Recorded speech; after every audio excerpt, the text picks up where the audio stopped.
Knicks are short-handed and fatigued, but their best adjustment is to look like themselves. Indianapolis Jalen Brunson is not here for the pity party. The New York Knicks looked unlike themselves Sunday when they transformed into another being, a mishmash of lethargy that doesn't race to offensive rebounds, is late to loose balls and detaches from streakers in transition. The Indiana Pacers annihilated them 121-89 in Game 4 of their second-round playoff series, which is now tied 2-2. For the first time during a playoff run that is taking years off their fans' life expectancies and adding miles to their players' odometers, a game was never close. Indiana's lead, which inflated to 43 at one point, was so clearly insurmountable that New York head coach Tom Thibodeau, a man who still clutches onto the trauma of each blown or regained lead he's ever witnessed, removed his starters during the third quarter. We can talk about fresher legs, and we can give us all the pity that we want. Yeah, we're short-handed. But that doesn't matter right now, Brunson said. We have what we have, and we need to go forward with that. So we're short-handed. There is no excuse. There's no excuse whatsoever. If we lose, we lose. On Sunday, they lost. And they did it uncharacteristically. Even when the Knicks don't play well, they tend to put up a fight. Until Game 4, they hadn't lost by more than 11 points since March 5.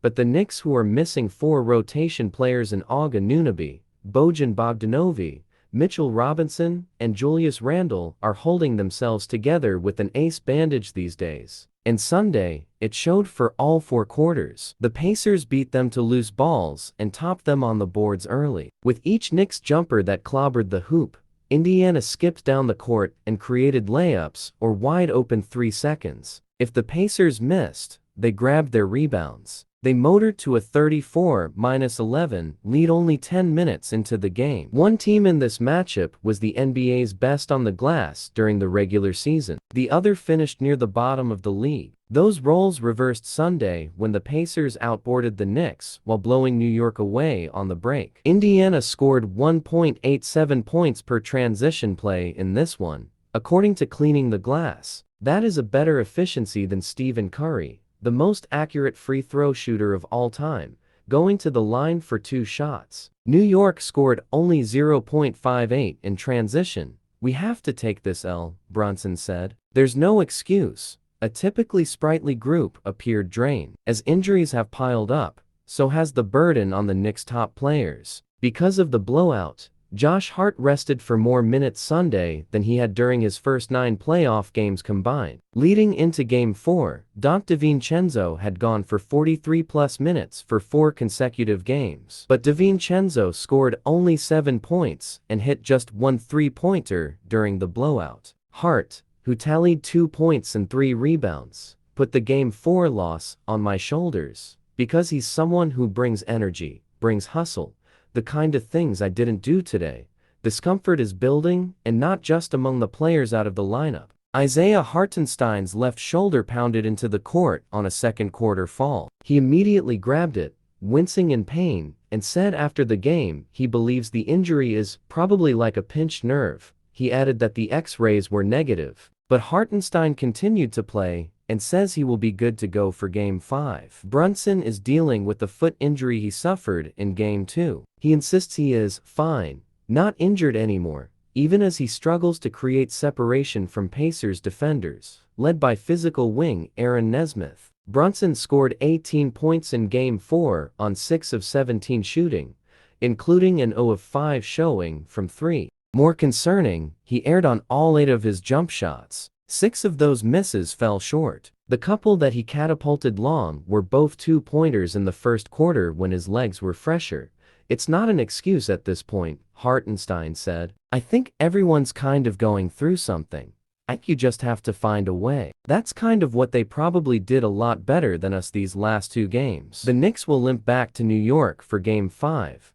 But it's not like the Pacers will wake up spry Monday morning. All-star point guard Tyrese Halliburton struggled to walk down 3 steps after finishing his Game 3 news conference, leaning heavily on railings to both his right and left as he hobbled 5 feet to ground level. He's fighting through lower back spasms, A right ankle sprain and a sacral contusion, the Pacers said, but he finished Game 4 with 20 points, 6 rebounds, and 5 assists in only 27 minutes. Halliburton found a way to look like himself. The Knicks did not, and it was not only because of flattened energy. This team was not itself fundamentally, either. No play from the afternoon better embodied the Knicks' discombobulation than an 8-second violation they committed in the first quarter when they were already down 14 and began to let go of the rope. Seldom used backup center Jericho Sims, who received the inbounds pass, tried to maneuver up the court himself,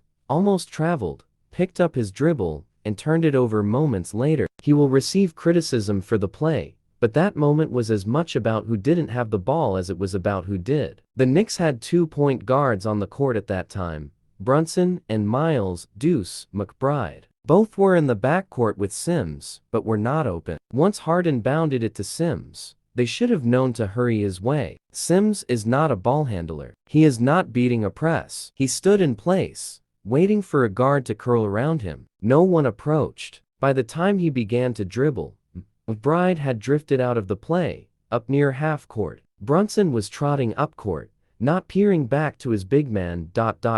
In the most exhausting moments, it's not just the body that can go. Focus can flutter, too. Do I feel it? Yeah, but I think everyone does, Hart said. So at the end of the day, it's the playoffs. You've got to will yourself, will your body. The Knicks will spend the time before Game 5 searching for fixes. Maybe they try to open up Brunson more off the ball, running him around screens and encouraging Hart or DiVincenzo to initiate the offense. Or maybe they play around with the starters. McBride began the second half of Game 4 in place of Precious Achiuwa, which spread out the offense more. The Brunson-McBride-DiVincenzo Hartenstein lineup is tiny, but it also dominated during the regular season, outscoring opponents by 33 points per 100 possessions, according to Cleaning the Glass. But the best adjustment the Knicks could make, the one that would trump any scheme or tweak, is to look more like themselves. We just have to get back to playing our basketball, Hartenstein said. I think that's being the more physical team,